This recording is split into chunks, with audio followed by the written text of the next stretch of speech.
The whole reason why we're doing this initiative, we ain't got no food. We don't have food in our community, good, local, healthy food. We don't have it. Well, we have this little footprint of it, but we don't have it. Angela's lived on this block for the past 16 years. I don't know, baby. I can do an inquiry. I know it needed. And for the last decade, she's been creating and tending to community gardens in the neighborhood. We try to get whatever's indigenous to the region. You know, ain't no point us trying to grow no bananas. It ain't gonna happen.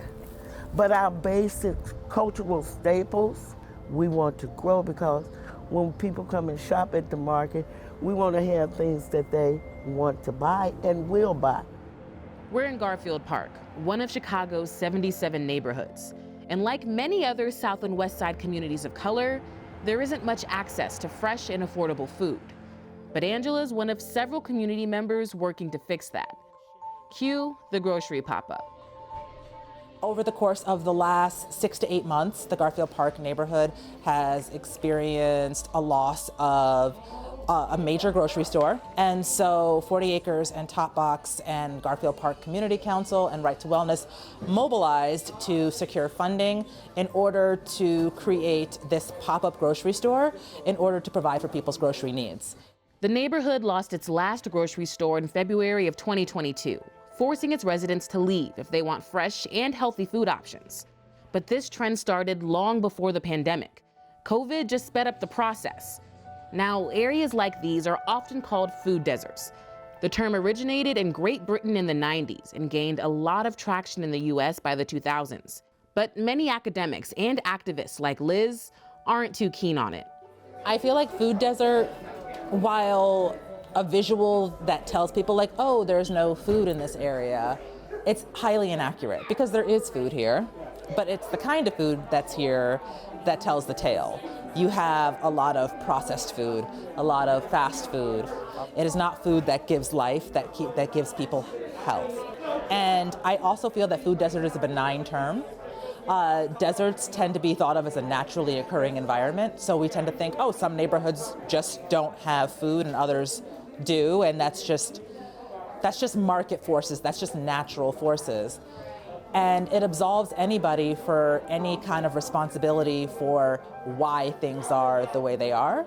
Liz believes using the term food apartheid instead of a food desert makes it clear that this didn't happen on accident, but as a result of racially based systematic practices that have been a problem for decades. So the food equity picture has developed over a long period of time, and the beginning of the end really started after the Civil Rights Movement, as Black Chicagoans moved into more predominantly white areas. White flight happened, and when white residents moved, the businesses moved with them. And over time, the businesses that were in the community shut down, decided not to service these communities anymore. And what wound up happening is they would set up shop in more affluent areas nearby. Other factors include racially biased zoning codes and lending practices, union busting, and in some cases, supermarket redlining. All of these have a significant impact on the community. They negatively affect public health, impact the availability of jobs, and directly influence how much money stays in the communities that need it the most. Food is a part of a much bigger picture. This is about commerce. So this is about building neighborhood wealth. This is about expanding the tax base. And commerce is supposed to be a regenerative cycle. You make your money here, you spend your money here, and it keeps your community going. You know, but if I had to go somewhere else and make my money, which most of us do, then I have to go somewhere else to spend my money. What's the benefit for my community? None. So that's why when it comes to fixing things, the communities that are actually affected want to be at the forefront of coming up with solutions. Food is a basic human right. And in a country like the United States that boasts of the kind of abundance that it boasts of, it's shameful that there are communities that do not have access to foods. Sanaa's the senior director for the Go Green Community Fresh Market, a Southside corner store created, built, and staffed by Inglewood community members. It opened in March of 2022. The market started as an initiative to get more fresh and green products in local corner stores, but it soon grew into something more. So we really envision this market as a neighborhood grocery store, creating access to nutrient-dense foods, which is healthy, fresh foods at an affordable price. Affordable. That's the key word here.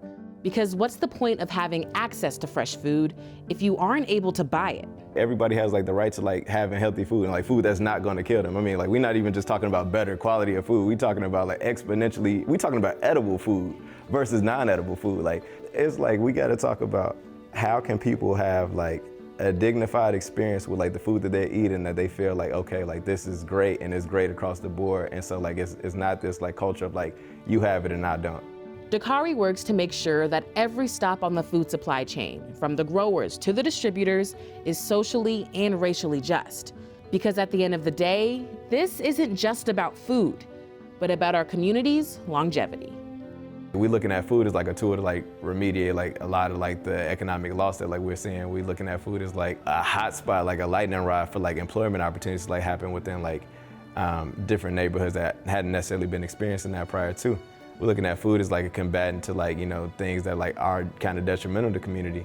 We need to be building ecosystems, and those ecosystems need to include community-led efforts. It needs to include corner stores and other businesses that typically do exist in neighborhoods like ours. We need to kind of sort of bring them into the fold. Everything grows from the ground up, not from the top down. When it comes from the top down, it's just what we get. When it comes from the ground up, it gives an opportunity to add the ingredients that you need to make it a full, healthy body of work or whatever it is. Community will buy in.